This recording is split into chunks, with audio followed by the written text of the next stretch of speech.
Bonjour à tous, ravi de vous retrouver sur Public Sénat. À suivre dans un instant, un débat qui s'est tenu la semaine dernière au Sénat autour de la question du fret ferroviaire, du transport de marchandises par le train. Cela quelques jours après l'examen par les sénateurs d'une proposition de loi sur l'ouverture à la concurrence de la SNCF. Et cela dans le contexte de grève que subit actuellement la SNCF, un mouvement social intense de grève perlée à raison de 2 jours sur 5 qui pourrait durer jusqu'à 3 mois. Alors à l'occasion de ce débat qui était voulu par les sénateurs, les Républicains, Gérard Cornu notamment s'est longuement exprimé pour déplorer que les paroles de l'État ne soient pas suivies d'actes. Certes, par les paroles, l'État encourage le fret ferroviaire, mais il n'y a aucun acte et lui ne veut pas se résoudre à un doublement du transport routier dans les prochaines années. Brune Poirson, la secrétaire d'État, s'est également exprimée à l'occasion de ce débat. L'occasion pour elle de dire qu'il n'y aura pas de nouvelles écotaxes, mais qu'elle envisage bien une nouvelle contribution du transport routier pour financer le fret ferroviaire. Tout de suite donc, retour au débat dans l'hémicycle.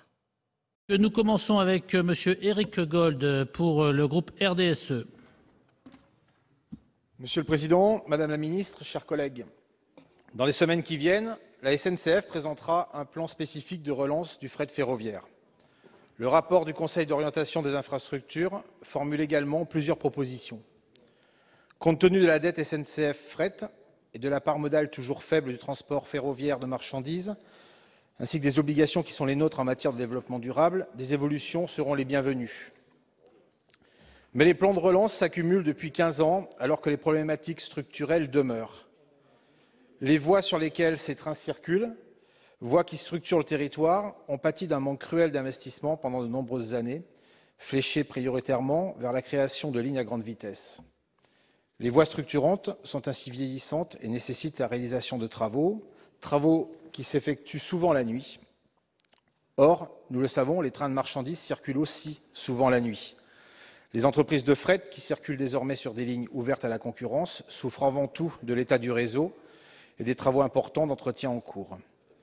Venant s'ajouter à des facteurs plus anciens, désindustrialisation, faiblesse des ports, l'arrivée de travailleurs détachés et du câble. Introduction. Deux phénomènes défavorables au transport par voie ferrée se sont conjugués ces dernières années. Malheureusement, la désindustrialisation que la France a connue et aussi une démassification des flux. Mais vous avez raison, monsieur le sénateur.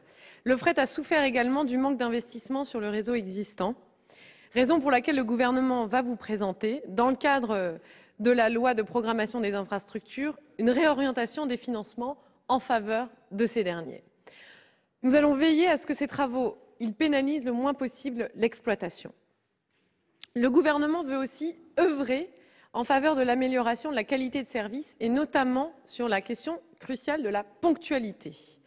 Avec SNCF Réseau, le gouvernement va se concentrer sur les principaux atouts du fret qui sont sa faculté d'acheminer de grands volumes de marchandises, notamment par des trains complets.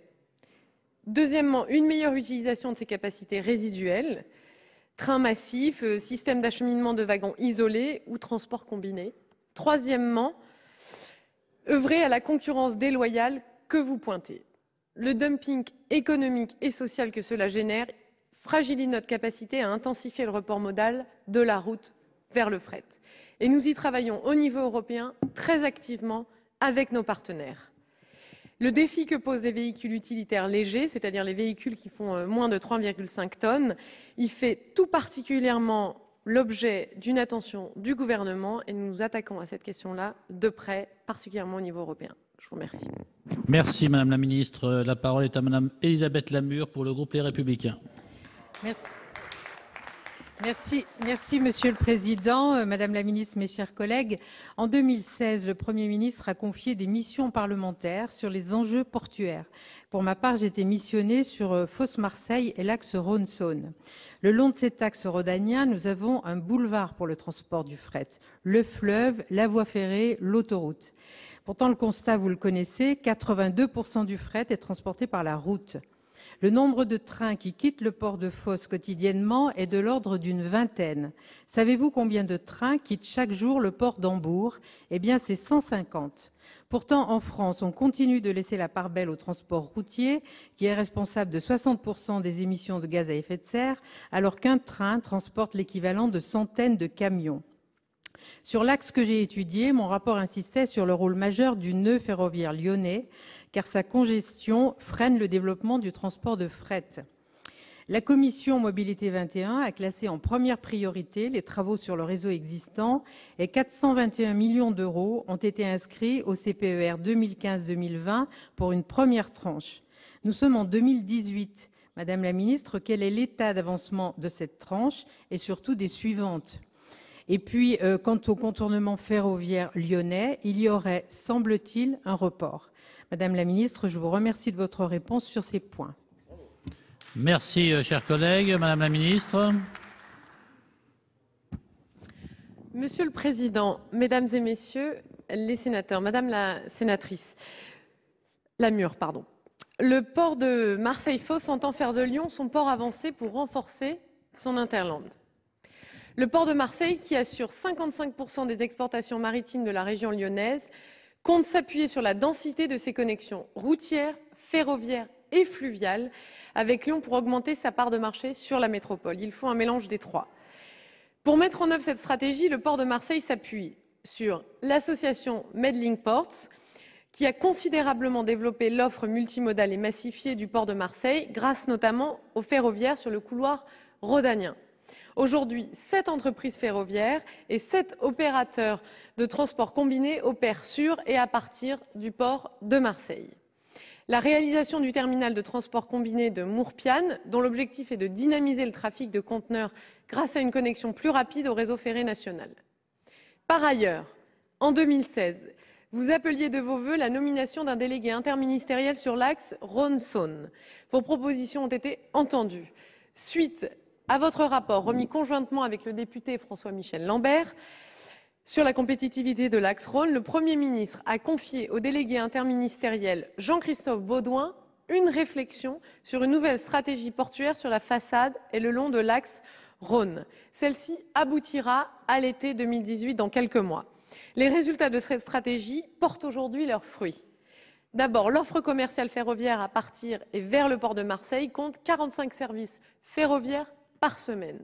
Ensuite, cette offre continue de s'étoffer avec le lancement d'une nouvelle navette ferroviaire qui va permettre de relier via Lyon 3 fois par semaine les ports de Marseille et du Havre au terminal de Chavornay en Suisse. Le marché suisse dispose d'un potentiel de conteneurs entre 350 000 et 400 000 EVP par an, alors qu'une part marginale transite aujourd'hui par les ports français. Madame la ministre, Madame Lamure. Oui, Monsieur le Président, Madame la Ministre, notre problème en France, dans ce domaine en particulier, c'est la lenteur. Je vous citais il y a un instant le port d'Hambourg. Eh bien, nous avons eu, pendant les auditions de préparation du projet de loi ESSOC, un exemple très concret. Lorsqu'un industriel veut s'installer dans une zone portuaire en France, eh bien, il met environ 18 mois. S'il veut s'installer de la même manière à Hambourg, il met 45 jours. Voyez la différence. Ce que disait l'un de mes collègues la semaine dernière à l'occasion de la journée des entreprises au Sénat, eh bien, le monde n'attend pas la France. Merci, chers collègues. La parole est à Monsieur Frédéric Marchand pour La République En Marche. Monsieur le Président, Madame la Ministre, mes chers collègues, depuis plusieurs années, cela a été dit par notre collègue Gérard Cornu, les actions des gouvernements successifs en matière de report modal ont échoué ou ne se sont pas montrées à la hauteur. Les infrastructures ferroviaires et fluviales sont loin de pleinement utiliser leur capacité en matière de fret. Ainsi, cela a été dit aussi, le secteur du fret a perdu un tiers de son trafic en 15 ans et en 2016, le train captait moins de 10% du transport de marchandises contre 88% pour la route. Par ailleurs, malgré la libéralisation du marché du fret ferroviaire, seul un tiers des transports est aujourd'hui réalisé par des transporteurs privés. À côté de cela, l'activité de transport de marchandises de la SNCF est en grave déficit et un nouveau plan spécifique de relance devait être annoncé au printemps, d'après Guillaume Pépi. En septembre dernier, la Cour des comptes s'inquiétait de cette situation générale, soulignant l'absence d'une politique cohérente et efficace menée par l'État en matière de fret ferroviaire, et ce, malgré souvent des bonnes intentions affichées. Amélioration de l'état du réseau, mesures en faveur du fret, stabilité des sillons, etc. En effet, nous le savons, ce moyen de transport est aujourd'hui le plus pertinent pour les transports de longue distance, celui de matières dangereuses et en grande quantité. Il évite le bruit, la congestion, la dégradation des chaussées. Le développement du fret ferroviaire, et c'est l'enjeu de ce débat, est un enjeu d'avenir. C'est une solution plus sûre, plus écologique et plus respectueuse de la santé de nos concitoyens que la route. Pourtant, elle reste largement moins privilégiée. L'organisation logistique et la mobilité des marchandises doivent contribuer à la performance économique de notre pays, même si on n'attend pas après nous. Il est donc indispensable d'améliorer les dessertes pour leur permettre de se hisser au niveau des premiers ports européens. La France ne peut se passer de grands corridors de fret ferroviaire de qualité, vous l'avez dit, Madame la Ministre. La Cour des comptes, le rapport Spinetta et le Conseil d'orientation des infrastructures formulent plusieurs recommandations. Ainsi, Madame la Ministre, sans nous dévoiler tout ce qui va suivre, pourriez-vous nous donner quelques pistes pour redonner enfin vie au fret ferroviaire? Merci. Merci, cher collègue. Madame la ministre. Merci, Monsieur le Président. Mesdames et Messieurs les sénateurs, Monsieur le sénateur Marchand, j'ai eu l'occasion de l'indiquer et je partage d'ailleurs votre opinion. La situation actuelle du fret, elle n'est pas satisfaisante. C'est vrai, il y a eu de nombreux plans de relance. C'est vrai qu'ils auraient pu avoir un impact plus grand, mais je l'ai expliqué déjà, le contexte français était particulièrement compliqué. Et on ne peut pas dire que ces plans-là, ils aient servi à rien, même s'ils n'ont pas rempli tous les objectifs qui leur étaient assignés. De fait, nous sommes parvenus à stopper la dégringolade. Récemment, le rapport Spinetta que vous évoquez, il préconise plusieurs choses. D'abord, c'est qu'en l'absence d'une tarification kilométrique pour les poids lourds, à un niveau qui soit suffisant pour couvrir ces coûts externes dans les zones les plus polluées et congestionnées, les péages fret devraient être maintenus à un niveau inférieur au coût marginal, ajusté à la sous-tarification des autres modes, comme le permet d'ailleurs la directive européenne 2012-34. Le rapport préconise aussi de créer une filiale de SNCF Réseau dédiée aux lignes capillaires fret et aux installations de service.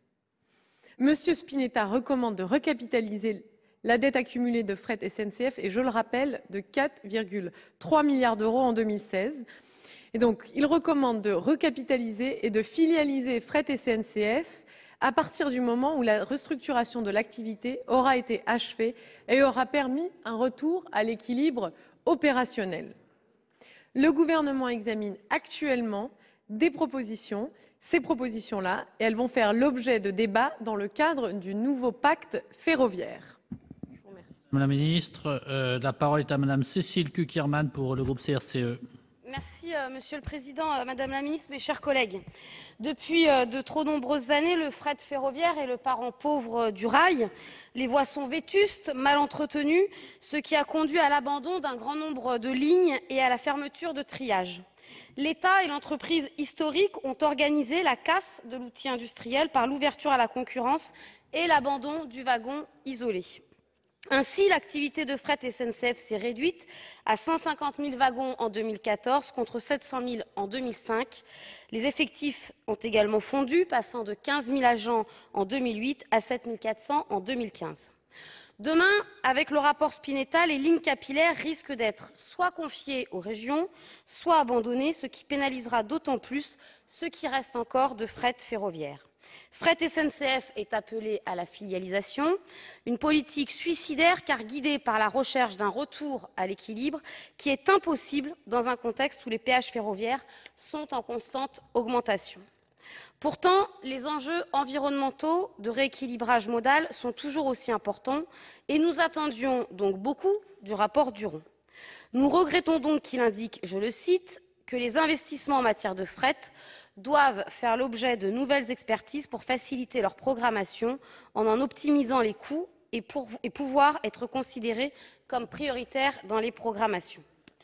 Finalement, une manière de dire une nouvelle fois que ces investissements ne sont toujours pas prioritaires. Que le rail passe encore une fois derrière la route en termes d'investissement, ce qui le condamne comme activité. Madame la Ministre, allez-vous renoncer à la filialisation du fret SNCF qui, de fait, condamne l'entreprise publique? Allez-vous enfin déclarer l'activité du wagon isolé d'intérêt général pour faire du rail la voie privilégiée de transport des marchandises? Quels engagements financiers pouvez-vous nous annoncer en faveur de ce mode de transport pour permettre son développement et sa modernisation? Merci, cher collègue. Madame la ministre. Merci, Monsieur le Président. Mesdames et Messieurs les sénateurs, Madame la sénatrice Cukierman, en complément des trains massifs ou trains complets qui représentent l'offre la plus pertinente du fret ferroviaire du fait de la grande capacité de massification qu'elle permet, l'offre wagon isolé se maintient bien en France, contrairement à ce qui s'est passé dans d'autres pays européens. On peut estimer que l'activité wagon isolé totalise en France entre 180 000 et 250 000 mouvements de wagons chargés par an, et autant pour des wagons vides. Ce maintien répond à un besoin avéré des chargeurs. Des secteurs d'activité structurant de l'économie française et utilisant fréquemment le mode ferroviaire comme la sidérurgie ou encore la chimie ont fait part de leur souhait de disposer, en France et en Europe, d'un service d'acheminement de wagons isolés, performant et compétitif.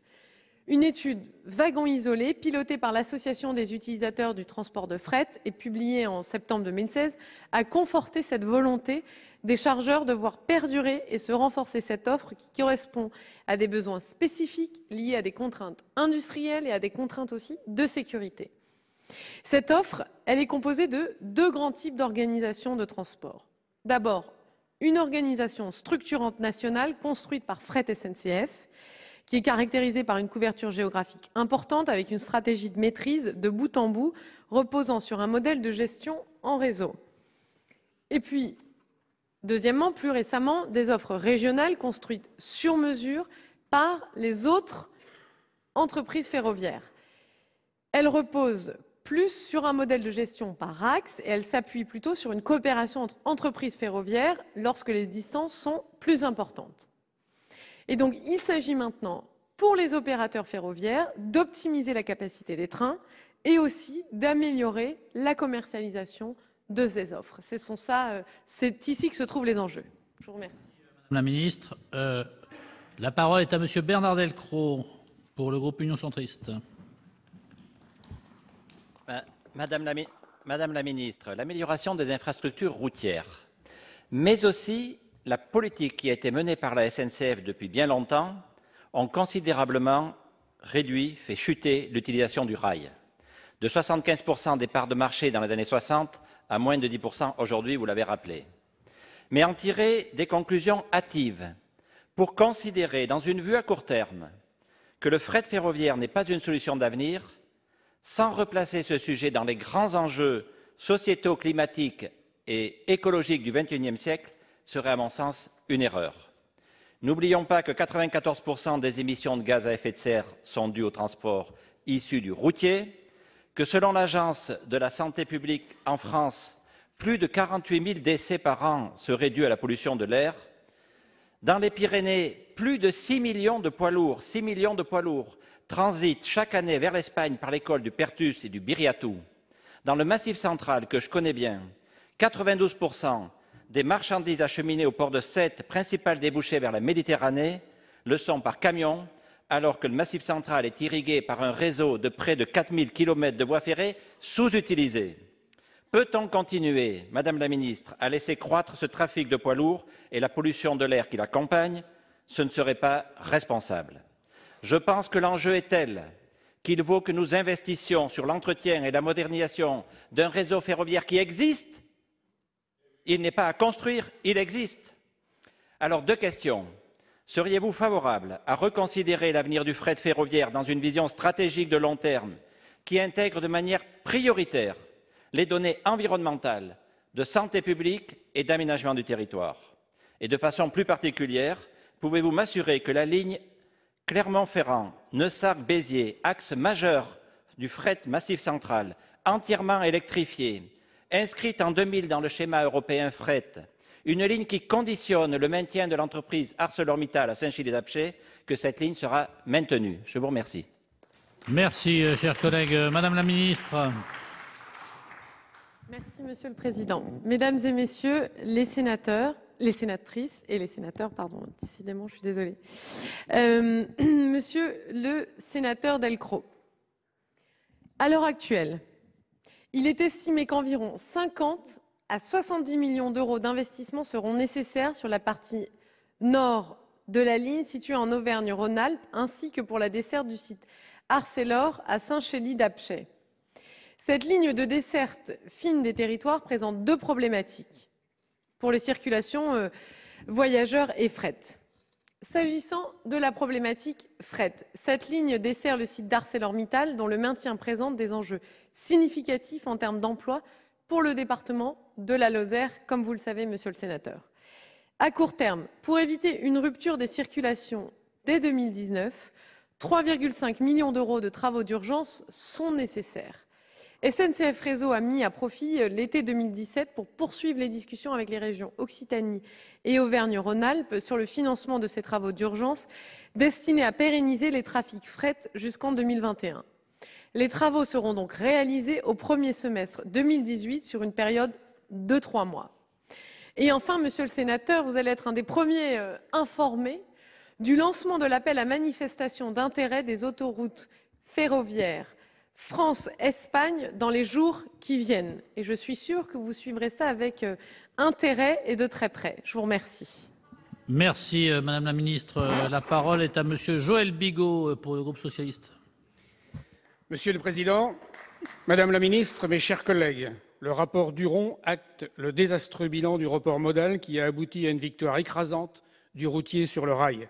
Le primat est donné à l'amélioration de la desserte des principaux ports français et à l'établissement de grands corridors européens. Aussi, le rapport mentionne timidement le nécessaire maintien du réseau capillaire fret qui est adapté aux besoins des systèmes de production, notamment dans l'agroalimentaire. Il contredit en ce sens le rapport Spinetta, dont les recommandations sur les petites lignes mixtes ont fortement inquiété les utilisateurs de fret. Les professionnels appellent de leur vœu une stratégie étatique d'ampleur en matière de fret. En effet, dans une récente interview, la directrice du pôle transport ferroviaire des marchandises du groupe SNCF expliquait très bien que nous avions, malgré l'ouverture à la concurrence, besoin d'une véritable politique de transport ferroviaire de marchandises. La logistique est bel et bien une affaire d'État. Il est vrai que la France ne dispose pas, vous l'avez indiqué, comme son voisin allemand, de villages de fret ou de pôles multimodaux bien répartis sur le territoire. Mais en dépit de notre mauvais classement, le fret ferroviaire frémit en ce début d'année 2018. Car le routier trouve de moins en moins de main-d'œuvre. La Semaine internationale du transport et de la logistique, qui s'est déroulée à Paris en mars dernier, a confirmé ce nouvel engouement des chargeurs pour ce mode de transport. Alors que ce secteur va être durement déstabilisé par les mouvements sociaux, il est temps, Madame la Ministre, de créer un écosystème favorable au fret pour les entreprises nationales, qu'elles soient publiques ou privées. Il ne faudrait pas que le projet de loi en préparation consacre une nouvelle fois le transport routier de marchandises, dont l'empreinte carbone est très élevée comparée au rail. Un document préparatoire à la loi d'orientation des mobilités dévoile quelques mesures sur les intentions du gouvernement dans le domaine du fret ferroviaire. Pourriez-vous nous préciser quelles sont les dispositions envisagées pour encourager concrètement le report modal vers le ferroviaire? Comptez-vous aller plus loin que les dispositifs d'incitation que ceux que nous connaissons déjà, tels que Fret 21, piloté par l'ADEME et la UTF, pour rééquilibrer les modes de transport? Je vous remercie. Merci, chers collègues. Madame la Ministre. Monsieur le Président, Mesdames et Messieurs les sénateurs, Monsieur le sénateur Bigot, comme je l'ai indiqué, le gouvernement travaille à une pérennisation du financement des infrastructures qui doit passer par une plus juste contribution du transport routier à cette dernière. Attention, nous ne voulons pas refaire l'écotaxe, mais nous voulons mettre en place, dans le cadre qui est permis par le droit européen, une redevance d'utilisation. Cela nous paraît juste et opportun, mais aussi urgent. Nous travaillons également à mieux appuyer le recours au fret par les chargeurs, notamment grâce au dispositif de soutien aux infrastructures terminales embranchées, comme je l'expliquais précédemment. Le gouvernement va aussi poursuivre la démarche conduite dans le cadre de Fret 21, qui est un dispositif piloté par l'ADEME que vous mentionnez. L'objectif, après une première phase expérimentale, ça reste de réunir 1000 entreprises signataires d'ici 2020, ce qui permettra d'économiser 0,4 million de tonnes. Enfin, à la suite des assises de la mobilité, dans la perspective de la loi qui sera débattue au Parlement, nous aurons aussi l'occasion d'évoquer d'autres leviers, et notamment ceux qui favorisent le report modal. Le gouvernement souhaite mettre en place de nombreux outils ou les mettre à disposition des collectivités locales, comme par exemple des péages urbains. Nous voulons aussi encourager des mesures qui contribuent à accentuer le verdissement des flottes et à mieux réguler un secteur qui est en pleine expansion, notamment celui des véhicules utilitaires légers. Je vous remercie. Merci, Madame la Ministre. La parole est à Monsieur Alain Fouché pour le groupe Les Indépendants. Monsieur le Président, Madame la Ministre, simplement un petit mot dès le départ. Je pense que la responsabilité des différents gouvernements est grande dans cette affaire, qui a préféré financer le tout TGV plutôt que le fret ou la sécurité. À l'heure où le gouvernement envisage de redessiner la carte ferroviaire du pays avec l'ouverture de la concurrence du transport de voyageurs, la question de l'aménagement du territoire est plus que jamais sur toutes les lèvres. Le fret ferroviaire doit, comme le transport de voyageurs, y participer. Suivant cette logique, le comité interministériel d'aménagement du territoire de décembre 2003, mis en œuvre par Jean-Pierre Raffarin, avait validé le financement de 5 grands axes ferroviaires pour le fret. Dans le cadre du plan d'action pour la relance du fret ferroviaire d'octobre 2016, le gouvernement s'était engagé à ce que l'aménagement soit un des 2 axes stratégiques de la relance de ce secteur. Je veux donc croire à une priorité de cet aménagement dans la politique du fret, indépendamment des clivages politiques. Développement du maillage ferroviaire territorial et relance de l'activité de fret ferroviaire vont nécessairement de pair. Alors que notre pays veut s'engager à la tête de la lutte mondiale contre le changement climatique, il faut encourager le ferroviaire, en particulier la massification du fret. Le rapport du 1er février évoque 2 pistes intéressantes. D'une part, le renforcement des investissements de mise au gabarit de l'autoroute ferroviaire atlantique et de la rocade ferroviaire du nord du bassin parisien. D'autre part, le développement des mesures de domestication, c'est-à-dire l'exploitation de lignes à la fois pour le fret et pour les transports de voyageurs. Madame la ministre, ma question est donc simple. Au moment d'une restriction des moyens budgétaires, jugez-vous pertinente cette politique de domestication des lignes? Et si oui, sur quelles lignes faut-il placer en priorité ces investissements bénéfiques à la fois au fret et au transport des voyageurs? Merci, chers collègues. Madame la Ministre. Monsieur le Président, Mesdames et Messieurs les sénateurs, Monsieur le sénateur Fouché, la domestication des sillons, ça consiste à réguler le trafic de voyageurs pour favoriser la circulation des trains de fret. Ce type d'approche permettrait dans certaines conditions d'augmenter la capacité globale des infrastructures. Mais, et vous en conviendrez, ça ne pourra se faire qu'au détriment de la qualité de service qui est offerte aux voyageurs. C'est ça le trade-off. Il n'y a donc pas de réponse générique à cette situation et il faut procéder à une analyse au cas par cas, en fonction de la situation qui est propre à chaque ligne, pour déterminer la meilleure solution possible à chaque fois. Dans certains cas, la domestication peut être une solution, mais dans d'autres cas, ce sera plutôt la réalisation d'investissements de désaturation qui permettraient d'augmenter à la fois la qualité de service au fret et aux voyageurs. Prenons par exemple le cas de l'axe languedocien, qui est aujourd'hui en situation de saturation. La section Nîmes-Montpellier, qui souffrait d'une congestion chronique, voit sa situation s'améliorer grâce à la mise en place du service de contournement de Nîmes-Montpellier depuis fin 2017.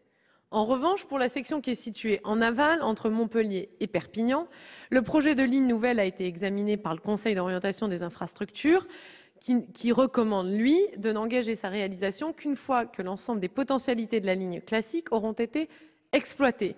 Et dans ce cas, l'opportunité et la faisabilité de mesures de domestication vont pouvoir être approfondies, en lien, bien évidemment, avec la région.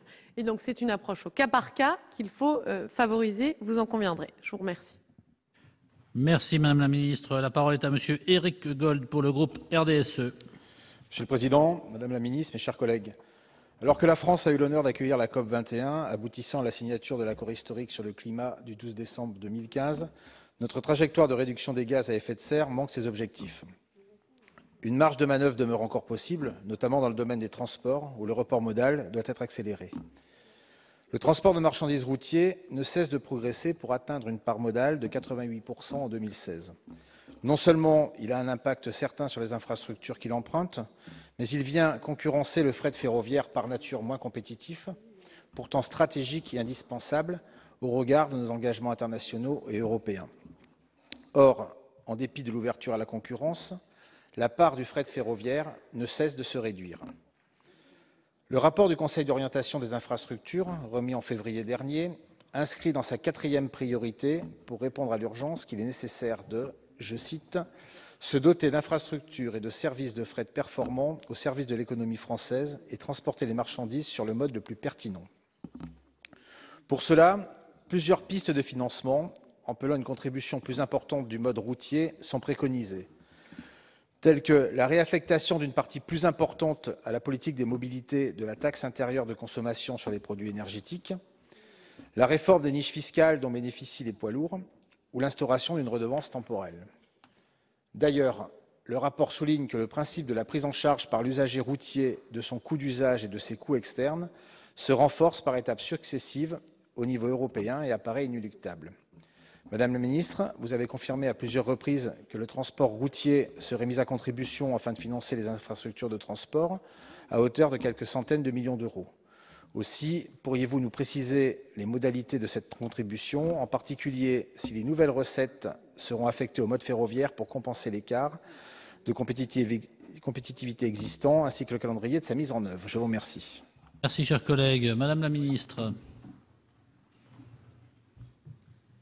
Monsieur le Président, Mesdames et Messieurs les sénateurs, Monsieur le sénateur Gold, pour permettre le développement du fret ferroviaire, un des enjeux majeurs pour le gouvernement, c'est le maintien des infrastructures existantes et l'optimisation de leur exploitation. Au total, ce seront donc 36 milliards d'euros sur 10 années qui vont être consacrés à la rénovation du réseau ferré le plus circulé. Cela contribuera aussi au meilleur fonctionnement du fret, en toute logique, qui est actuellement pénalisé par l'état du réseau qui peut laisser parfois à désirer. En ce qui concerne plus spécifiquement des projets qui sont liés au fret, sur l'ensemble des transports de marchandises, dont les ports et les voies navigables, l'État a mobilisé entre 90 et 120 millions d'euros par an dans le cadre du budget de l'AFIT ces dernières années. À travers ces financements, on vise notamment les infrastructures, les investissements sur les lignes capillaires avec le concours des collectivités territoriales concernées. S'agissant spécifiquement des lignes capillaires fret, l'État participe depuis 2015 au financement de leur régénération aux côtés des régions et des autres parties prenantes à hauteur de 10 millions d'euros par an. À la lumière aussi des conclusions du COI, les travaux préparatoires du gouvernement portant sur le projet de loi sur les mobilités vont permettre de définir une trajectoire financière des actions prioritairement soutenues par l'État au cours des prochaines années et dans lesquelles les investissements en faveur du fret ferroviaire vont pouvoir s'inscrire et seront importantes. Le scénario central du COI prévoit 1,6 milliard d'euros sur 20 ans. Je vous remercie. Merci Madame la Ministre. La parole est à Madame Agnès Canaillet pour les Républicains. Merci Monsieur le Président, Madame la Ministre, chers collègues. Donc la place modique du transport ferroviaire dans l'acheminement des marchandises en France, moins de 10%, est un triste constat largement partagé ici. Ce faible développement est d'autant plus incompréhensible que la France dispose du deuxième plus long réseau ferroviaire d'Europe après l'Allemagne. Malheureusement, force est de constater que ce réseau n'est pas véritablement connecté avec les grands ports maritimes français, qui sont des voies majeures pour l'entrée et la sortie des marchandises de notre territoire. Or, le ferroviaire est un outil indispensable pour la massification des transports de marchandises et donc pour le développement des ports français. Concernant le port du Havre, auquel je suis particulièrement attachée et dont le trafic a augmenté de 15% en 2017, 86% des conteneurs passent par la route, 9% par la Seine et moins de 5% par le train. Pour gagner des parts de marché sur le nord et l'est de la France, les lignes de fret doivent être renforcées. Et évidemment, l'amélioration de la ligne Serqueux-Gisors, dont on a déjà beaucoup parlé, est en cours de modernisation, mais nous savons d'ores et déjà que cela ne suffira pas pour permettre l'acheminement et l'augmentation de la part de fret pour les ports de l'axe Seine. L'électrification de la ligne Amiens-Châlons-en-Champagne permettrait effectivement de pénétrer l'Est de l'Europe, mais est aujourd'hui encore l'avenir du fret ferroviaire, adopte plusieurs recommandations pour assurer sa compétitivité.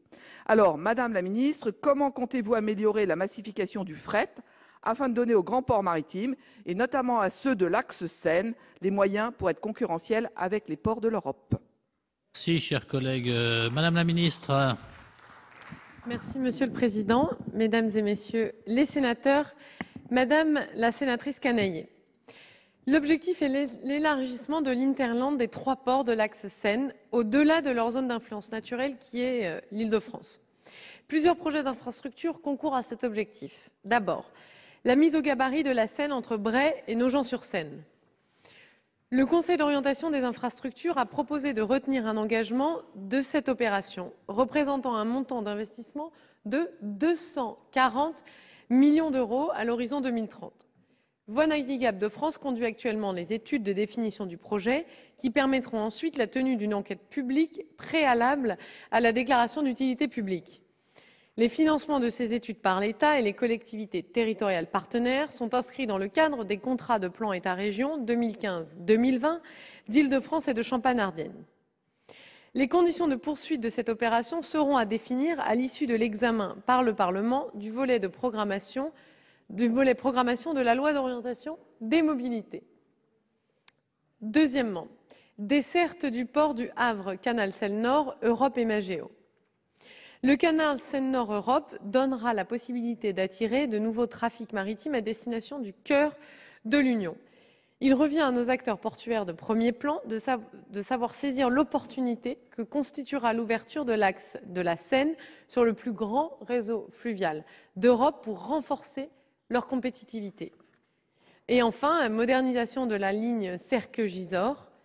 Sa mise en service, attendue pour mi-2020, permettra une montée en charge progressive du trafic fret à partir et à destination du port du Havre. Et donc, comme vous le voyez, Madame la sénatrice, nous mettons l'accent sur cette région de France. Merci, Madame la Ministre. La parole est à Monsieur Frédéric Marchand pour La République en marche.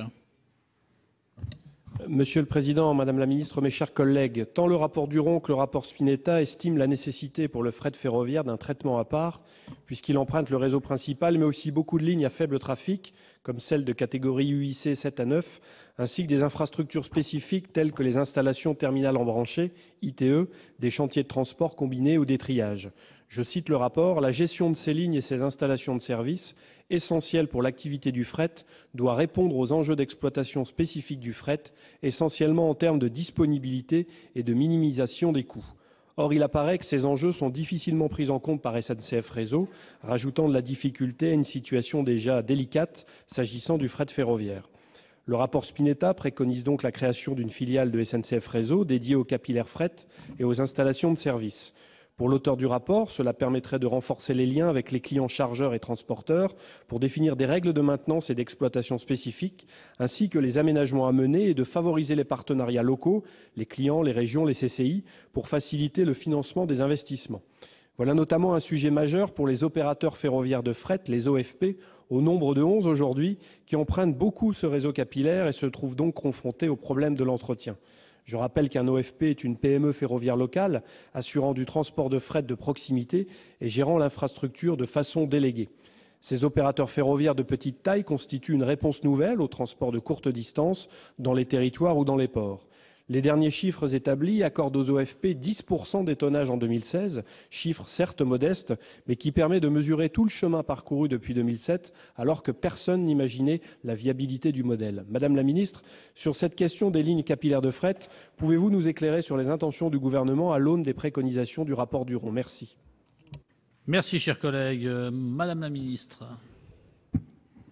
Merci, Monsieur le Président. Mesdames et Messieurs les sénateurs, Monsieur le sénateur Marchand, les lignes capillaires fret permettent la desserte ferroviaire des entreprises dans les territoires depuis les grands axes ferroviaires. Elles représentent 10% du réseau ferré, c'est-à-dire environ 3000 km de lignes. Elles sont empruntées par près de 20% des trains de fret. Maillon essentiel du transport de fret ferroviaire pour assurer la logistique du dernier kilomètre jusqu'à des sites industriels ou agricoles, elles sont d'une importance majeure pour le développement économique des territoires. Nous partageons donc tout à fait votre point de vue. Mais leur modèle économique est dégradé par un faible niveau de trafic et elles sont globalement dans un état détérioré, ce qui nécessite une mobilisation collective, c'est-à-dire l'État, les régions, les opérateurs pour en assurer la pérennité. Les montants déjà apportés par l'État via l'AFITF ont permis, par effet de levier, la réalisation de 100 millions d'euros d'investissement au total et la pérennisation d'environ 800 km de lignes sur lesquelles sont transportées 4 millions de tonnes par an. C'est donc une avancée majeure.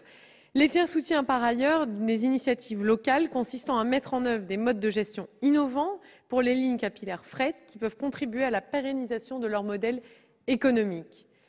Ainsi, il est possible, par exemple, et ça a été ouvert par une évolution récente de la réglementation, il est possible pour les collectivités qui en feraient la demande de bénéficier d'un transfert de propriété de ces catégories de lignes.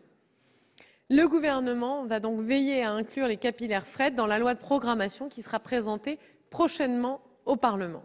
Je vous remercie. Merci Madame la Ministre. La parole est à Monsieur Guillaume Gontard pour le groupe CRCE. Merci Monsieur le Président. Madame la Ministre, la réponse de Madame Borne la semaine dernière était sujette à interprétation. Aussi, comme je suis perspicace, vous me permettrez de vous interroger à nouveau sur le projet Lyon-Turin. En reprenant les conclusions du Conseil général des ponts et chaussées et de l'Inspection générale des finances, qui depuis 1998 n'ont cessé de rappeler que les voies existantes entre Lyon et Turin permettent de répondre aux besoins de transport des marchandises, le rapport Duron a adopté une position de bon sens. Dans les années 80, il circulait 120 trains de fret par jour et vers l'Italie en gare de Modane. Aujourd'hui, il n'en circule plus que 20. Pourtant, le réseau a été modernisé pour 1 milliard d'euros. Maintenant que l'informatique est performante, qu'en Italie la voie a été doublée, qu'il n'y a plus de douane et que les voies existantes sont loin d'être saturées, je vous propose de lancer un service d'intermodalité pour reporter les marchandises de la route vers le rail. Il suffit de revenir à une circulation de 120 trains de fret par an pour compenser la circulation de 1 million de camions. Ce faisant, votre gouvernement fédérera les transporteurs routiers, les opérateurs ferroviaires, les gestionnaires d'infrastructures, les organisations de protection de l'environnement, les cheminots et les contribuables. Mieux, vous seriez à l'initiative de mesures concrètes pour améliorer la sécurité routière, pour lutter contre les émissions de CO2 et atteindre l'objectif de 50% de part du ferroviaire imposé par l'Europe. Cela permettra également de créer au moins 400 emplois pour la manutention et le chargement des trains d'intermodalité. En respectant l'article R 1512-2 du Code des transports, grâce aux bénéfices tirés du tunnel du Mont-Blanc, versés au fonds public pour l'intermodalité, ces réalisations sont finançables immédiatement, à l'inverse du Lyon-Turin qui doit disposer de financements préalables comme le prévoit le traité bilatéral. Madame la Ministre, pourquoi donc attendre un dispendieux et pharaonique tunnel au lieu de régler la question du fret ferroviaire franco-italien rapidement et simplement? Merci. Merci, chers collègues. Madame la Ministre. Monsieur le Président, Mesdames et Messieurs les sénateurs, Monsieur le sénateur Gontard, lors du sommet franco-italien du 27 septembre 2017, la France et l'Italie ont confirmé l'importance stratégique de la section transfrontalière de la ligne ferroviaire Lyon-Turin. Les travaux de reconnaissance de la section internationale de la ligne nouvelle Lyon-Turin sont réalisés à plus de 75%, avec plus de 23 km percés à ce jour. Les travaux définitifs du tunnel seront lancés par le promoteur TELT, tel dans le courant de l'année 2018. À l'horizon 2030, la mise en service du tunnel ferroviaire Lyon-Turin doit permettre de revitaliser le trafic fret ferroviaire en disposant d'une infrastructure fiable et performante, non permise par la modernisation de la ligne existante, en cohérence avec les autres ouvrages européens qui sont déjà réalisés. Ce projet de 10 milliards d'euros est d'ailleurs bien spécifique et il est tout à fait exceptionnel. Et c'est aussi pour ça que la part des financements l'est aussi. Il est financé à 40% par l'Union européenne, mais aussi à 35% par l'Italie. Et il fait partie du corridor méditerranéen des réseaux transeuropéens de transport. Il fait donc l'objet d'un accord international entre la France et l'Italie. La contribution de la France au financement de ces travaux définitifs représente un montant de 2,5 milliards d'euros sur un montant total d'investissement de 10 milliards d'euros. Les annuités seront en partie couvertes par l'application d'une majoration de péage Eurovignette des réseaux autoroutiers alpins et la mobilisation des dividendes d'ATMB et SFTRF. La part résiduelle de ces annuités, de l'ordre d'une cinquantaine de millions d'euros par an, a vocation à être couverte par l'Agence de financement des infrastructures de transport de France, qui bénéficie pour ça d'une dotation spécifique et pérenne. Je vous remercie. Merci Madame la Ministre. La parole est à Monsieur Jean-Paul Prince pour l'Union centriste. Merci Monsieur le Président. Madame la Ministre, mes chers collègues. Depuis de nombreuses années en France, le transport ferroviaire de marchandises voit ses parts baisser de manière continue au profit du transport routier. Cette situation a des conséquences graves sur le plan environnemental, les transports routiers étant le premier émetteur de gaz à effet de serre dans notre pays, ainsi que sur le plan économique et social, en mettant en grande difficulté le secteur ferroviaire. Avec la ponctualité et la fiabilité du réseau, l'une des principales raisons pour lesquelles les professionnels privilégient la route est son coût plus attractif. Or, si les transports routiers est plus abordable, c'est en grande partie grâce aux avantages fiscaux considérables dont ils bénéficient. Les poids lourds circulent gratuitement sur les routes nationales, y compris les poids lourds étrangers en transit, et ne contribuent ni aux frais d'entretien de l'infrastructure, ni au coût environnemental qu'engendre leur passage. Plusieurs pays européens ont vu la part du ferroviaire dans leur transport de marchandises augmenter après avoir instauré une fiscalité sur le transport routier. C'est le cas de l'Allemagne, qui a mis en place un péage routier pour les poids lourds en 2005, et où la part du fret ferroviaire dépassait 20%, alors qu'il a chuté sous les 10% en France. En France, le législateur avait fixé les objectifs ambitieux pour le fret ferroviaire dans la loi Grenelle I de 2009. Celui-ci devait atteindre 25% du transport des marchandises en 2025. Les objectifs du Grenelle ne furent pas tenus, malgré une stratégie similaire à celle de nos voisins européens. En effet, une écotaxe sur les poids lourds devait faire contribuer les transporteurs routiers à l'entretien des routes et rendre le fret ferroviaire plus attractif. Comme chacun sait, cette taxe fut finalement abandonnée. Madame Elisabeth Borne a récemment évoqué son intention de créer une nouvelle taxe qui concernerait les poids lourds en transit sur notre territoire, tout en écartant le retour de l'écotaxe. Qu'en est-il? Merci, chers collègues. Madame la Ministre. Monsieur le Président, Mesdames et Messieurs les sénateurs, Monsieur le sénateur Prince, le développement du fret ferroviaire implique de rendre ce mode de transport suffisamment attractif, y compris du point de vue financier, bien évidemment, par rapport aux modes concurrents et en premier lieu par rapport à la route qui concentre malheureusement encore aujourd'hui toujours 90% des transports intérieurs terrestres et des transports de marchandises. La directive dite Eurovignette, qui encadre la tarification de l'utilisation des infrastructures routières sur le réseau routier transeuropéen et les autoroutes, propose ainsi des outils de financement intermodal. Ça, c'est là que se situe la solution. En particulier, elle offre la possibilité de majorer les péages autoroutiers pour financer des projets d'infrastructures alternatives sur le réseau transeuropéen. Le texte actuel de la directive est encore trop contraignant parce qu'il limite cette possibilité à des cas exceptionnels de tronçons routiers situés en zone montagneuse et qui connaissent de graves problèmes de congestion ou dont l'utilisation par des véhicules cause des dommages importants à l'environnement. Il limite aussi l'utilisation des recettes correspondantes à des projets situés dans le même corridor que celui sur lequel le péage est majoré.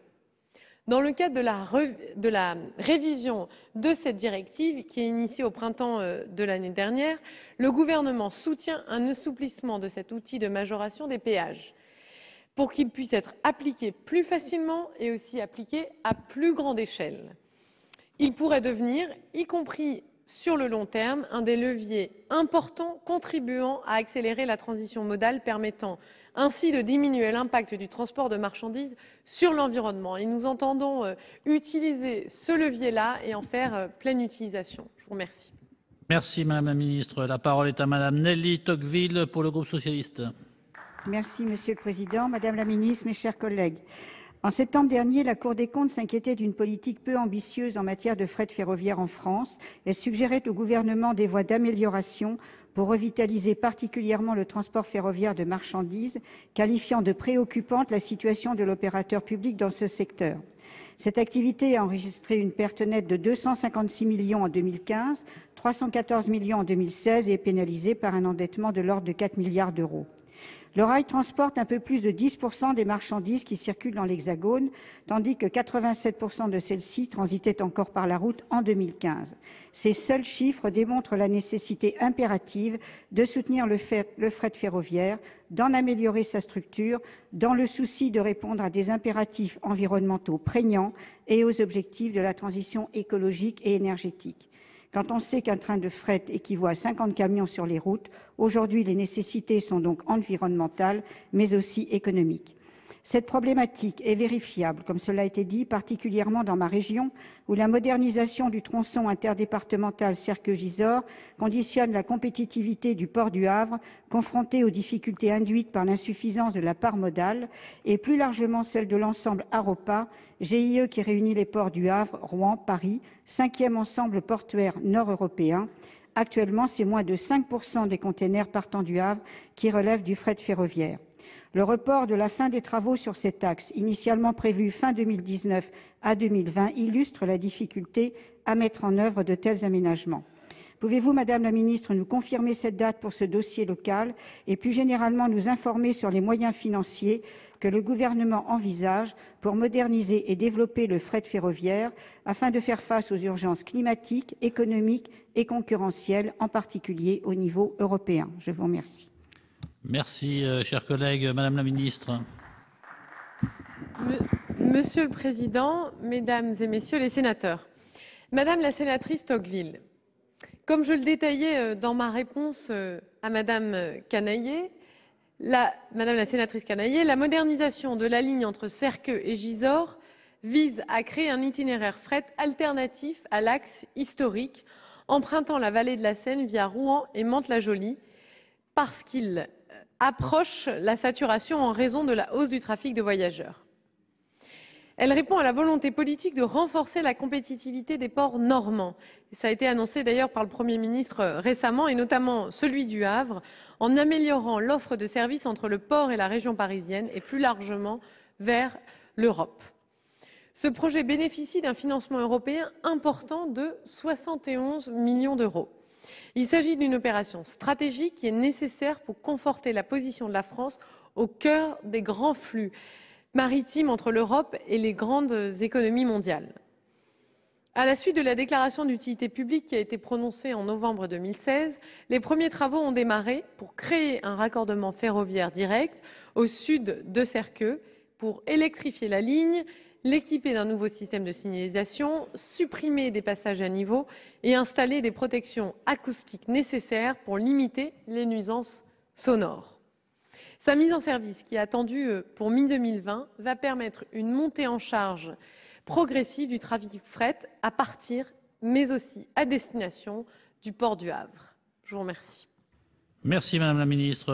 La parole est à Monsieur Michel Raison pour le groupe Les Républicains. Merci Monsieur le Président, Madame la Ministre, mes chers collègues.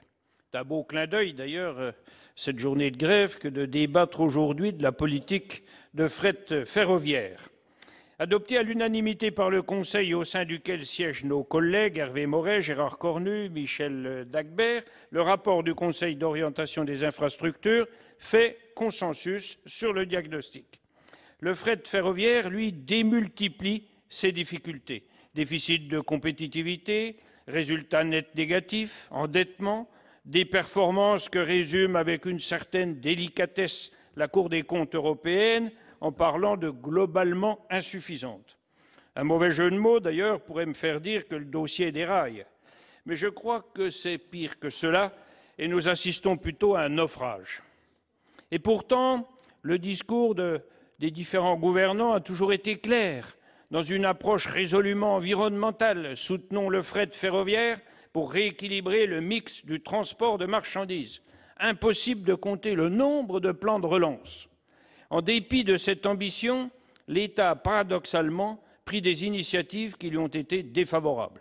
Elles sont résumées dans un référé de la Cour des comptes de septembre dernier, le pire étant l'abandon de l'écotaxe, et c'est aussi le renoncement au cadre social harmonisé entre Fret SNCF et ses concurrents ferroviaires et routiers. Alors, Madame la Ministre, vous avez annoncé, Madame la Ministre a annoncé, un nouveau cap, une rupture nette, un changement de méthode et même une sortie de dérive. Le discours me plaît, je dis chiche. J'ai deux questions, Madame la Ministre. Comment le gouvernement conçoit-il l'avenir du transport combiné rail-route? Quel projet envisage-t-il, par exemple, de soutenir pour le favoriser? Deuxième question, la création d'un corridor ferroviaire entre Nantes et Budapest via mon département, celui de la Haute-Saône, est-il à l'étude? C'est une hypothèse numéro 2 qui existe dans une étude. Merci, Madame la Ministre. Merci, chers collègues. Madame la Ministre. Merci, Monsieur le Président. Mesdames et Messieurs les sénateurs, Monsieur le sénateur Raison, les corridors fret définis à l'échelle de l'Union européenne prévoient d'ores et déjà un axe fret est-ouest, c'est-à-dire le corridor atlantique, qui passe au nord de Vesoul en formant un axe entre Nantes, l'Île-de-France, Metz-Nancy, Strasbourg et au-delà vers l'Allemagne. Ces corridors sont définis à l'échelle européenne et pour être redéfinis, ils nécessitent une négociation de longue haleine avec la Commission européenne. Cette redéfinition précise n'interviendra qu'en 2023. Celui que vous proposez, se prolongeant jusqu'à Budapest, correspondrait à une modification profonde. En tout état de cause, il ne peut pas s'agir de multiplier les corridors, sauf à affaiblir ce concept qui vise précisément à définir des axes prioritaires transfrontaliers supportant un trafic de fret conséquent pour adopter des mesures d'exploitation adaptées au trafic de marchandises et orienter les investissements en faveur de ce mode de transport. Le développement du fret ferroviaire nécessite de concentrer les actions de l'État et de SNCF Réseau sur les axes à fort potentiel, en sachant qu'il faut également faire face aux demandes de 27, ou même bientôt moins, autres États membres.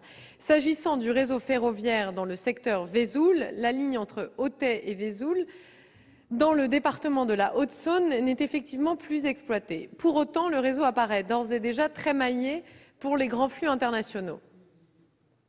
Et une éventuelle réouverture de cette ligne ne pourrait se justifier qu'en fonction de besoins locaux. Dans cette hypothèse, il revient aux collectivités locales de se saisir de ce sujet si elles le souhaitent. Et vous aussi, Monsieur le sénateur, de contribuer précisément aux réflexions sur cette question-là, sans oublier que les gouvernements précédents, gouvernements dont la majorité à laquelle vous avez et vous appartenez toujours, ont été aux manettes, n'ont visiblement pas suffisamment pris les choses en main, puisque à l'heure d'aujourd'hui, eh bien, sur la question du fret, nous nous retrouvons peu avancés non plus, et malgré le contexte difficile des 10 dernières années. Et donc, je sais que vous allez vous intéresser particulièrement à cette question-là et contribuer au cours des différents débats dans les assemblées à faire avancer cette question essentielle. Je vous remercie. Merci, Madame la Ministre. La parole est à Monsieur Bernard Delcros pour le groupe Union centriste. Oui, Madame la Ministre. Alors, il me revient d'exprimer une question qui, en réalité, a été préparée par notre collègue Michèle Vullien, qu'elle aurait dû posée aujourd'hui et elle est retenue pour les raisons qu'on peut imaginer, donc elle ne peut pas être là. De nombreuses données illustrent le déclin du fret ferroviaire en France. Elles ont déjà largement été citées, analysées et déplorées. La semaine dernière, lors des échanges autour de la proposition de loi d'Hervé Maurey, un collègue sénateur a parfaitement posé la problématique. Pour les logisticiens, la route est bien moins chère que le fer, mais n'oublions pas que les poids lourds ne paient pas le coût réel du service rendu, et notamment les coûts d'entretien et d'investissement dans le réseau routier. Se repose la question de l'écotaxe, dit Michèle Vullien. Certes, cette question est épineuse, mais elle mérite d'être posée aujourd'hui. N'est-ce pas, Madame la Ministre, la réponse la plus pertinente pour extraire les containers de notre réseau routier et les remettre sur le rail. Bien sûr, et c'est probablement ce qui a empêché le précédent projet d'aboutir, sa mise en œuvre doit s'accompagner d'alternatives par voie ferrée pertinentes, techniquement et financièrement. Les régions qui voient leurs compétences transport s'élargir évoquent régulièrement cette logique de taxe sur l'usage des voiries via différents procédés pour générer des ressources nouvelles. L'idée est bien la même, à la nuance près que les régions envisagent de réinjecter ces nouvelles ressources pour le transport des voyageurs. L'État ne doit-il pas réouvrir ce dossier ou encourager les régions dans cette logique, à condition d'encadrer et de flécher la nouvelle ressource vers l'amélioration du fret français? Merci, chers collègues. Madame la ministre. Monsieur le Président, Mesdames et Messieurs les sénateurs, Monsieur le sénateur Delcros, Madame la sénatrice Vullien. Vous le savez, le gouvernement il est confronté à plusieurs défis. Des défis que j'ai détaillés en introduction, que je ne vais pas reprendre en détail ici, mais vous le savez, le fait que l'état de nos réseaux de transport se dégrade, le fait que nous sommes confrontés à des problématiques liées à la lutte contre la pollution de l'air particulièrement aiguë, le fait aussi que nous devons accroître toujours plus la sécurité de nos déplacements. Il faut donc, et c'est notre priorité, c'est dans ce sens-là que le gouvernement auquel j'appartiens travaille, il nous faut donc accorder une priorité absolue à l'entretien et à la régénération de nos réseaux. Vous savez aussi, en face, que nous sommes confrontés à une impasse financière de 10 milliards d'euros. Cette somme est l'addition de tous les... Messieurs, je vois que trouver une solution financière à la régénération du réseau ferroviaire français vous passionne. Je serais ravie d'avoir certaines des solutions qui émergent peut-être de vos discussions. En tout cas, je peux vous dire que nous, au sein du gouvernement, on y est particulièrement attentifs. Je l'ai dit, nous ne voulons pas remettre en place une écotaxe nationale, mais nous voulons en revanche identifier et travailler à plusieurs solutions qui pourraient être envisagées, comme le soulignent les rapports établis dans le cadre des assises de la mobilité. Par exemple, une écotaxe régionale ou encore, plutôt, le gouvernement examine différentes voies qui sont ouvertes en s'appuyant sur les conclusions de ces travaux et va présenter ses orientations en lien avec le projet de loi d'orientation sur les mobilités. Mais je le répète, nous ne voulons pas remettre en place une écotaxe nationale. L'objectif, c'est de dégager de nouvelles ressources tout en encourageant les comportements les plus vertueux au regard de l'environnement. Et cela suppose d'être résolument innovant pour être résolument aussi plus en phase avec les attentes et les attentes de nos citoyens et les exigences de remise à niveau du réseau ferré en France. Je vous remercie. Merci Madame la Ministre. La parole est à Monsieur Olivier Jacquin pour le groupe socialiste. Merci Monsieur le Président, Madame la Ministre, chers collègues. Le fret ferroviaire questionne la parole politique. Il y a un consensus absolu là-dessus. On ne cesse depuis des décennies de dire que c'est génial, mais le fret ferroviaire ne fait que décroître. Oui, le fret va de plus en plus mal. Vous me permettrez donc de me concentrer sur l'un de ces rares aspects positifs, les autoroutes ferroviaires mises en œuvre dans la dernière décennie. La création et la consolidation d'un réseau cohérent et intermodal sur les grandes lignes et lignes moyennes ferroviaires pour tous les transports de marchandises qui peuvent être massifiés et cadencés doit être une priorité, car c'est effectivement bien là que le train est plus compétitif que la route. Je prendrai l'exemple de la liaison Luxembourg-Perpignan, que je connais bien. Elle fonctionne et c'est une bonne chose. Heureusement, ceci dit, qu'elle a bénéficié d'investissements massifs de nos voisins luxembourgeois. Elle connaît un succès relatif, pour reprendre le qualificatif de la Cour des comptes, qui pointait le manque d'investissement de la part de l'État français pour être à la hauteur de ses ambitions. Elle nécessiterait sans aucun doute des investissements complémentaires, notamment dans le sillon rhodanien, aujourd'hui presque à saturation. Et d'une manière plus générale, quelles décisions et investissements sont-ils prévus pour la consolidation des autoroutes ferroviaires? J'ai entendu votre annonce précédente sur un axe nouveau par rapport à l'Espagne. Ça me semble être une bonne chose. Ma seconde question, plus généraliste, concernera la nécessaire prise en compte du coût complet pour les transports routiers, tant le désavantage compétitif est massif pour le rail. Aussi, je vous le demande, Madame la Ministre, quelles actions le gouvernement compte-t-il mener pour valoriser davantage le fret ferroviaire face au transport routier à l'heure de la transition écologique, notamment concernant la question des coûts complets. Je vous remercie. Merci. Madame la Ministre. Merci, Monsieur le Président. Mesdames et Messieurs les sénateurs, Monsieur le sénateur Jacquin, les autoroutes ferroviaires sont en concurrence directe avec le transport routier de marchandises, notamment international. Ils sont particulièrement dynamiques au sein du segment de transport combiné, lui-même plutôt dynamique au sein du fret ferroviaire. Les services existants aujourd'hui ont permis de transporter plus de 800 000 poids lourds et d'économiser 75 000 tonnes de CO2 par an. La mise en exploitation d'un service complémentaire entre Calais et l'Italie est annoncée par l'opérateur à brève échéance.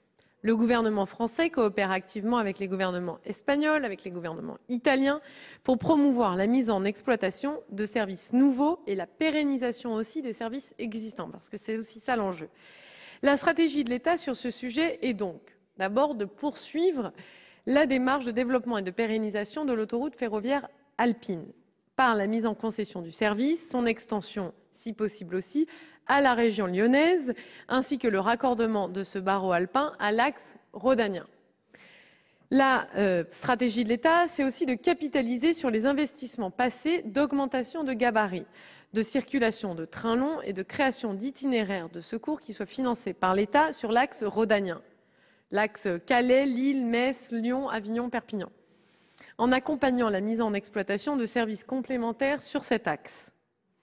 La stratégie de l'État, c'est aussi d'améliorer les performances de l'axe atlantique, Calais, Lille, Paris, Bordeaux, Hendaye, entre la frontière espagnole et le nord-est de la France pour permettre la mise en place de services de ce type sur cet axe majeur de fret ferroviaire. Donc vous voyez que les autoroutes ferroviaires restent une priorité du gouvernement.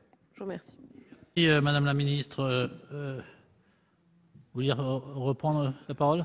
Je vous remercie pour cette partie de réponse sur la première partie de ma question. Sur la deuxième, qui avait trait à la question du coût complet, oui, c'est un petit peu dilué dans tout le... Merci, chers collègues. La parole est maintenant à Didier Mandelli pour le groupe Les Républicains. Monsieur le Président, Madame la Ministre, mes chers collègues, ma question va rejoindre en partie celle de ma collègue Agnès Canayer et celle de Michel Raison, mais je la pose quand même pour user de mes 2 minutes.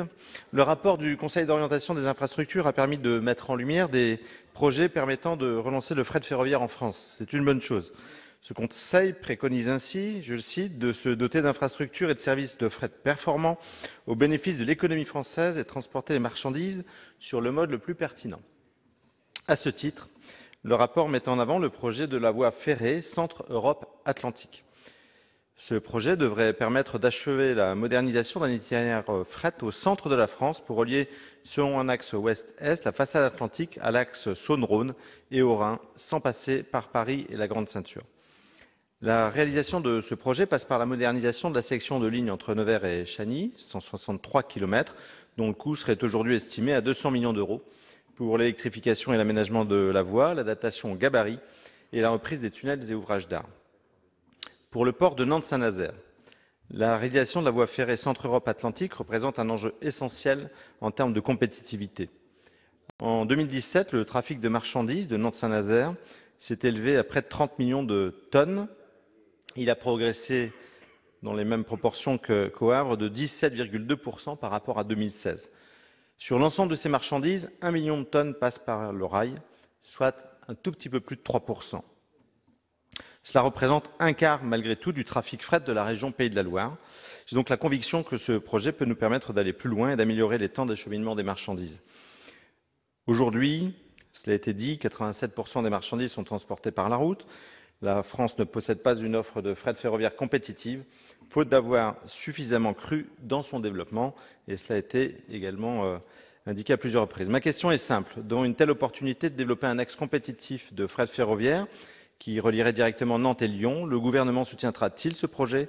Si tel est le cas, à quelle échéance pouvons-nous espérer le voir aboutir? Merci, chers collègues. Madame la Ministre. Monsieur le Président, Mesdames et Messieurs les sénateurs, Monsieur le sénateur Mandelli, le Conseil d'orientation des infrastructures a confirmé le caractère prioritaire de cette régénération en proposant d'engager sa réalisation d'ici 2022 dans 2 de ces scénarios.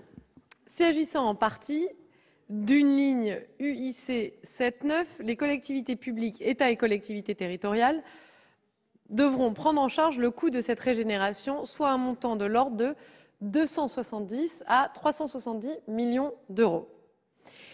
L'ampleur de l'effort financier pour régénérer la voie confirme que sa modernisation ne peut intervenir que dans un second temps. C'est logique, vous en conviendrez.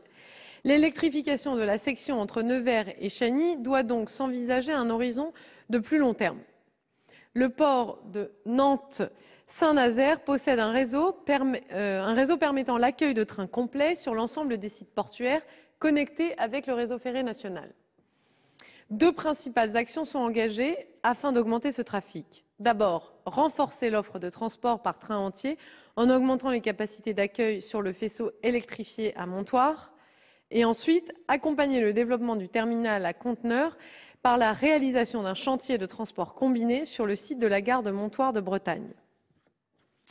Pour positionner le port de Nantes-Saint-Nazaire au cœur du réseau de transport européen, le ministère des Transports a demandé à la Commission européenne de rattacher l'axe Saint-Nazaire-Tours au corridor atlantique. La Commission européenne a accueilli favorablement cette demande du gouvernement français. Je vous remercie. Merci Madame la Ministre. La parole est à Monsieur Michel Dagbert pour le groupe socialiste. Monsieur le Président, Madame la Ministre, mes chers collègues, n'appartenant pas à la majorité qui vient de naître, qui incarne ce que d'aucuns appellent le monde nouveau, je vais parler de ceux qui n'ont jamais considéré qu'ils étaient le point zéro de l'histoire. Il me plaît en effet de revenir sur l'action des élus locaux, élus territoriaux qui appartiennent forcément au monde ancien, mais qui ne sont ni des dinosaures ni des mammouths, même si parmi eux se glissent quelques éléphants. Madame la Ministre, voici à peu près 20 ans, les élus du Nord-Pas-de-Calais se sont fortement impliqués dans la question des flux de marchandises. Leur volonté de répondre à la croissance du transport combiné rail-route a permis de mettre en place des installations spécifiques pour le développement du transport de marchandises conteneurisées, aboutissant par là même à la création de la plateforme multimodale de Dourges, opérationnelle depuis 2003. D'un coût total de 305 millions d'euros, porté par la société publique locale d'aménagement Delta 3 et ses présidents successifs que j'ai plaisir à rappeler, Michel Delebarre, Albert Facon, Philippe Kemmel et Christophe Pilch aujourd'hui, la plateforme trimodale de Dourges combine un terminal de transport combiné rail, route, voie d'eau, des bâtiments logistiques de dernière génération et un centre de services. Situé au cœur d'un marché potentiel de 100 millions de consommateurs, dans un rayon de 300 km, le site de Dourges est aujourd'hui un site d'excellence reconnu.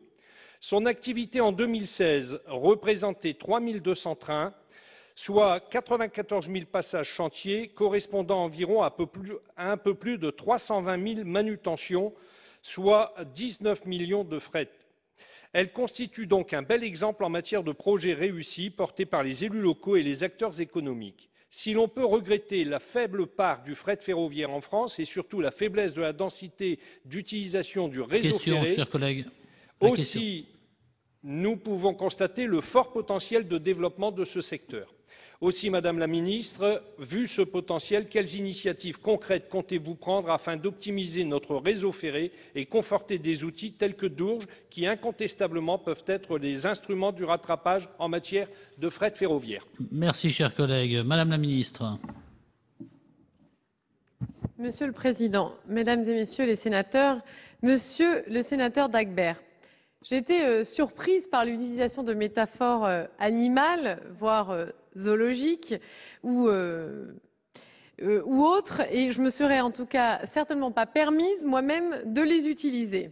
Mais parfois, vous savez, l'histoire a du bon, et c'est le cas en ce qui s'agit de cette plateforme multimodale de Dourges. Parce qu'elle est importante et elle a bénéficié dès l'année 2000 du concours financier de l'État et des collectivités locales. Et ça, nous le reconnaissons bien volontiers. Elle y accueille de nombreuses liaisons nationales et le Benelux. Mais pour les raisons que vous avez évoquées, pour celles que je viens de citer aussi brièvement, eh bien, ce site figure parmi les 8 sites répertoriés dans l'étude conduite par les services de l'État en région avec les acteurs locaux pour favoriser le développement de services de ferroutage vers l'Espagne, c'est-à-dire ces autoroutes ferroviaires dont nous avons déjà abondamment parlé aujourd'hui. Cette étude, elle va être intégrée à la documentation de l'appel à manifestation d'intérêt qui va être lancé très prochainement par la France et l'Espagne. Les acteurs intéressés sont vivement intéressés à y participer, bien évidemment, et je ne doute pas que vous l'encouragerez, comme quoi les éléphants pourront faire de petits-enfants qui nous permettront d'augmenter et d'accélérer le développement des autoroutes ferroviaires en France. Merci. Merci Madame la Ministre. La parole est à Monsieur Jean-Pierre Vial pour le groupe Les Républicains.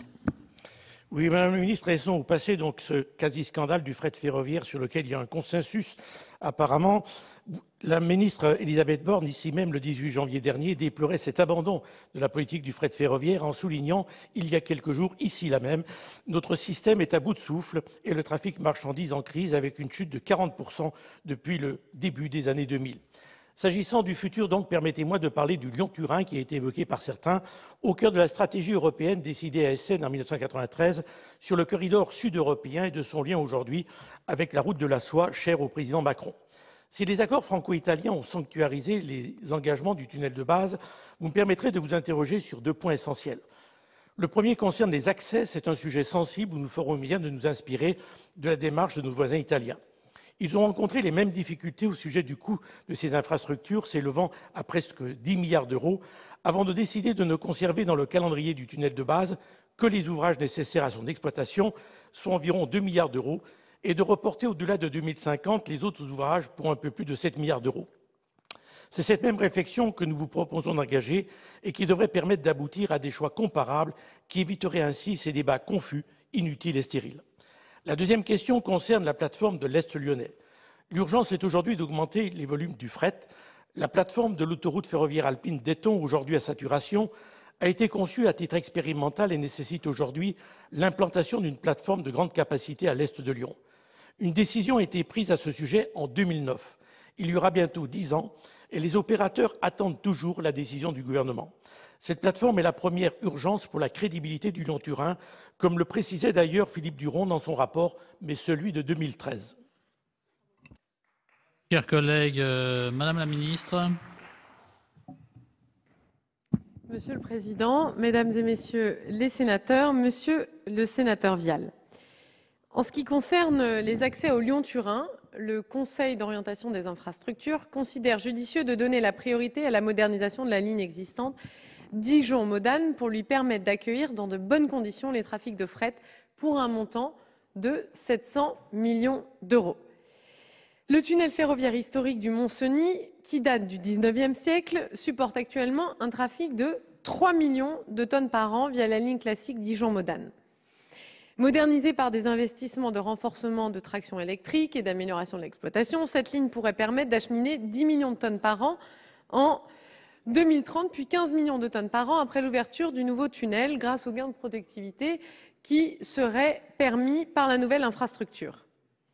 Les accords franco-italiens ne comportent pas d'engagement sur le calendrier de réalisation des accès nationaux au nouveau tunnel de base. Ici, il ne s'agit pas de remettre en cause la réalisation à terme des accès, mais d'envisager cette réalisation qu'une fois que l'ensemble des potentialités de la ligne classique aura été exploité. Ça fait bien sûr l'objet d'échanges très réguliers avec la partie italienne. Et lors du sommet franco-italien du 27 septembre dernier, la France et l'Italie ont confirmé l'importance stratégique de la section transfrontalière de la ligne ferroviaire Lyon-Turin. Vous le savez, et je l'ai cité précédemment, eh bien, la reconnaissance de la section internationale de la ligne Nouvelle Lyon-Turin sont réalisées à plus de 75%.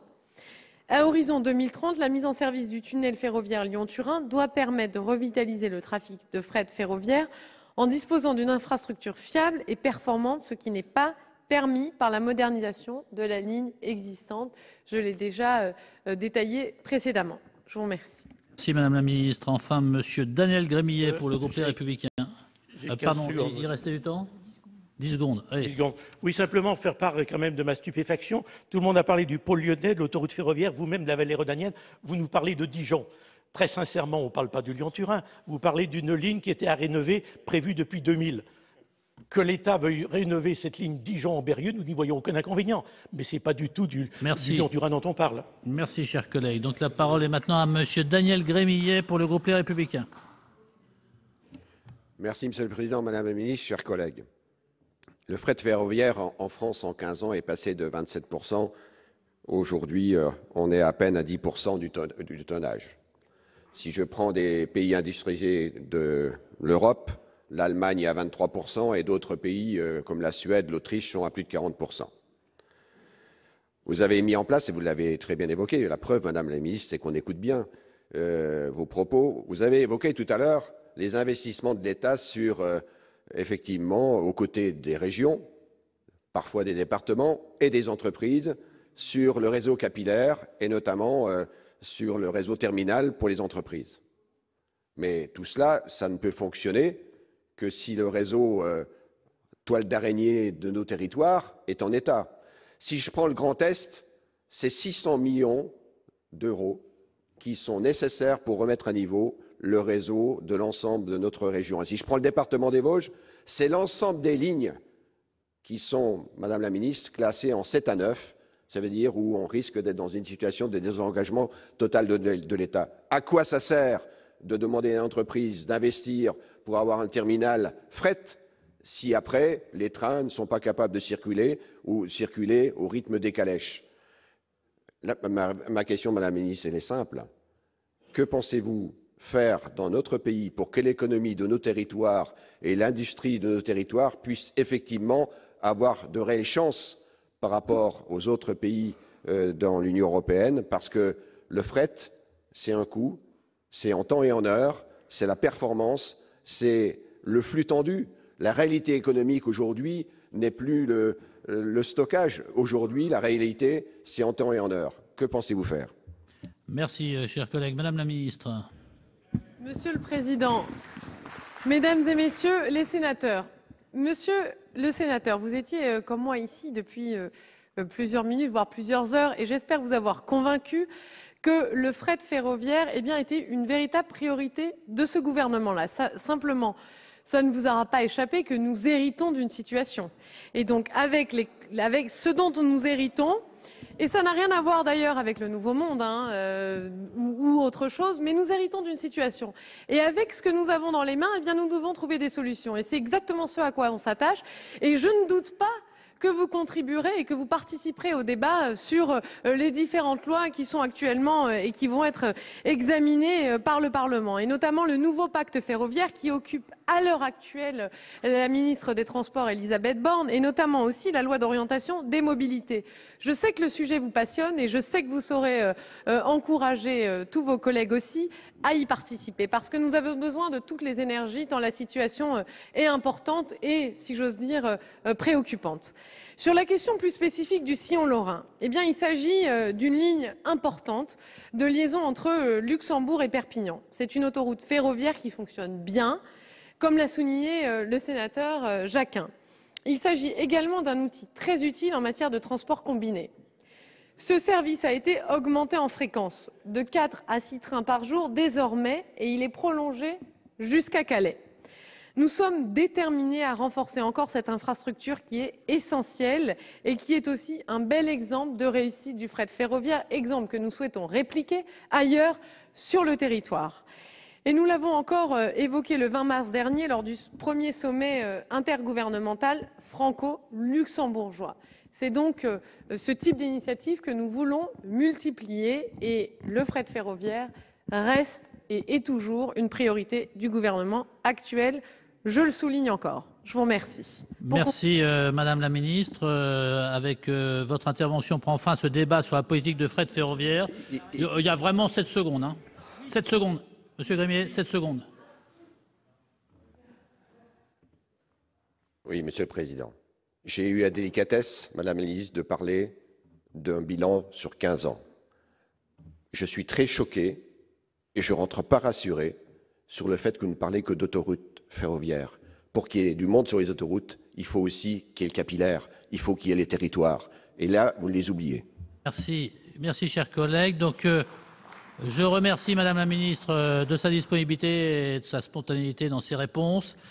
Voilà pour ce débat qui s'est tenu la semaine dernière au Sénat à l'initiative du groupe Les Républicains, un débat auquel assistait Brune Poirson, la secrétaire d'État, qui a notamment annoncé que certes il n'y aurait pas de nouvelle écotaxe, mais qu'elle proposait une contribution du transport routier pour financer le fret ferroviaire très insuffisamment encouragé selon les sénateurs Les Républicains. Vous pouvez toujours voir et revoir toutes les séances sur notre site publicsena.fr. Très bonne journée sur les chaînes parlementaires.